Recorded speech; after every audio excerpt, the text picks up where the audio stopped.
nothing. They left state government. Okay. Why? All right, thank you, Mr. Chairman. There are things I want Yields to back. do. Chair and things I want to recognizes say, Mr. Timmons and then I haven't finished saying McGuire. yet. The work has value in itself. Yes.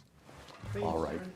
Thank you, Segment Mr. 4. Chairman, and thank you to the witnesses for being National here today. pastime. Governor Walz, under your I leadership, checked the Minnesota index has in the become the Thomas Sowell poster Review. boy of fraud Ronald in America. Reagan, whom you Between called the the Feeding most Our Future successful scheme president of the 20th and century, massive widespread fraud in appears autism on and child care 5 programs, pages. your tenure will be Babe defined Ruth by immense appears on 7. negligence, costing taxpayers at least hundreds of millions, if not billions of dollars. Tell me about the dead ball In 2019, in the first months of your administration, This is the your argument legislative that auditor found serious weaknesses for the first 2 in the decades of the child care 20th assistance century, program, including nobody hit inadequate as many attendance as 30 home runs verification, this season. repeat bad actors, Those who cycling hit through the Not Ty system, Cobb, none of the weak people enforcement, we and employees revere who as the feared great retaliation sluggers of that era. for Nobody raising came to concerns. Right. Okay. Those And the kid warnings became were a 30, specific, they were all right. actionable, and they were On those who documented. got as far as 20 And home you were runs, already in office nobody at this did it time. right. If, as you say, in the entire the decade. buck stops with you. Governor, it's unclear when the buck two actually decades of the stopped. 20th century. In now your the written 1920s testimony, come you along, listed and there are multiple